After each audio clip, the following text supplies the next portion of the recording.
Over the course of the passage, Sandeep comes to view the adults as blank. I've covered up the choices because I want us to rip-rap, I want us to rephrase this question, and then predict what the answer will be based on our dive into the text. So rephrase if possible, and then read around and predict. So let's rephrase. During the survey step, I flagged this question as a POV, a point of view question, because this question is about analyzing a character's point of view. We need to see how the character Sandeep comes to view the adults over the course of the story. And so really, I'm just looking for Sandeep's opinion on the adults, right? And then the next question is, who's Sandeep? If we don't remember who Sandeep is, then this question doesn't function.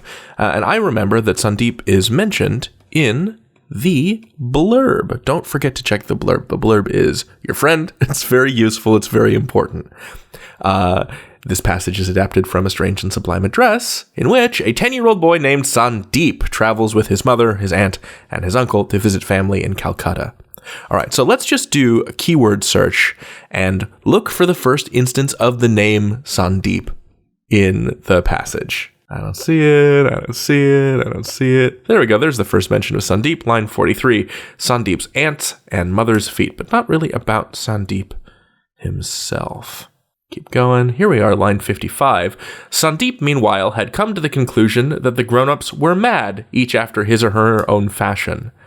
That seems like a definite expression of Sandeep's opinion about the adults. Let's keep reading and see if there's more.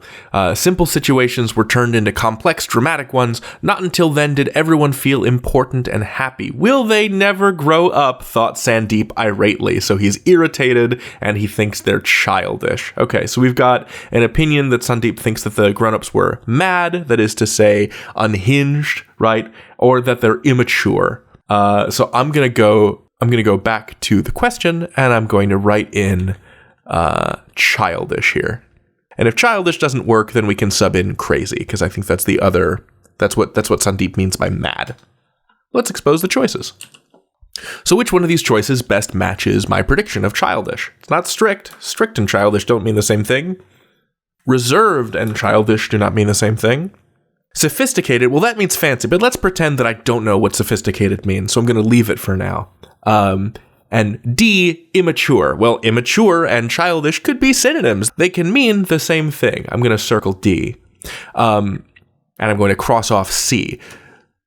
If you don't know a word like sophisticated, try to resist the urge to go for the longest, most complicated, most fancy looking word just because it's the longest and most complicated and fancy. Trust your gut. If the choices you are left with are either a complicated word that you don't know and a word that you do know that you feel confident about, choose the word that you know that you feel confident about. The SAT is not trying to test your knowledge of $10 vocabulary words, especially on a question like this that isn't even about vocabulary and context. So that's how I got to choice D as an answer. Now, I think that a question like this can look intimidating because it says over the course of the passage, and that might make you think, oh no, I need to reread the entire passage. But we have this gift in the form of the specific citation of the name Sandeep.